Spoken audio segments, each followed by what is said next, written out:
We are on top of a hill in a cemetery that's located just outside of Latrobe, Pennsylvania. Look at the beautiful view of the mountains, the fall colors, just gorgeous up here. In this video, we're gonna find the grave of Fred Rogers. Yes, Mr. Rogers from Mr. Rogers' Neighborhood, and we'll tell you some more. We cordially invite you to come along. Come along. We have now made our way on over to the family mausoleum. Up above the door, it says Given. Yeah, right over here is where Mr. Rogers is buried. Fred Rogers is buried in the Given family mausoleum right here. The Given name is from his mother's side of the family. Looking through the window here, we can see Mr. Rogers' grave there on the bottom left side. It says, Fred McFeely Rogers, March 20th, 1928 through February 27th, 2003. In the back is a beautiful stained glass window. Over here is a neat looking cross. And here are some coins. Actually, there are a lot of coins on this mausoleum. Let me show you.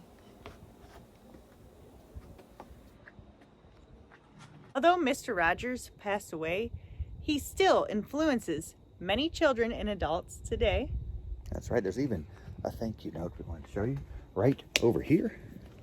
There it is. Let's look inside the card. It says, Dear Fred, thank you for being you. Your neighbor Jeb.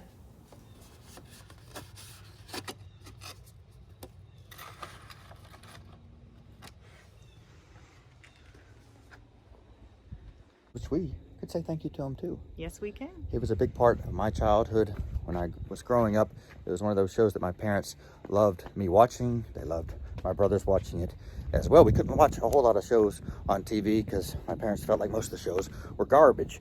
Now, the reality is, Mr. Rogers felt the same way. He said he was watching TV one day and he realized this stuff is trash. Kids cannot learn from this stuff.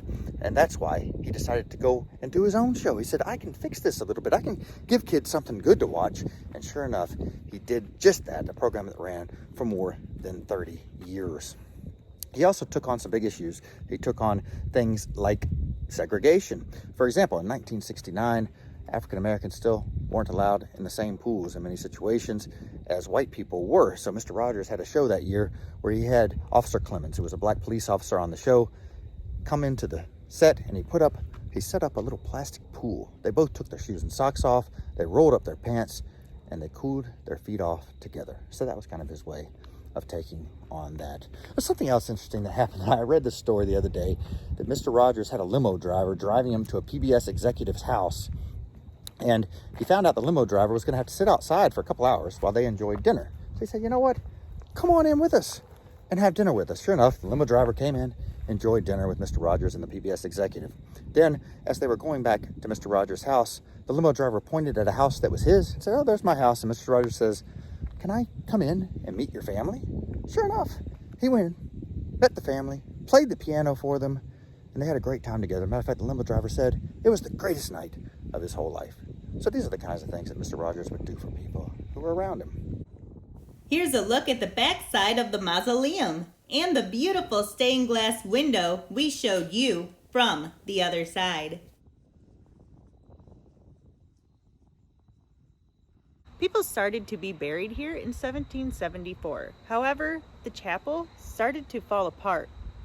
Yeah, over the years, this building kind of became a little dilapidated. They were afraid they were going to have to shut it down. That's when Mr. Rogers' grandfather stepped in and helped to save this building. Later on, this is the spot where Mr. Rogers' funeral was held. This is now called Unity Presbyterian Church. It was called First Unity when it was first built here in 1780. For many years, Unity Chapel languished from non-use. But then, in the mid-1930s, various members of several families, including the McFeely and Rogers families of Latrobe, restored Unity Chapel. On April 1st, 1954, it reopened as a place of worship. Mr. Rogers would wake up early every morning, at about 5.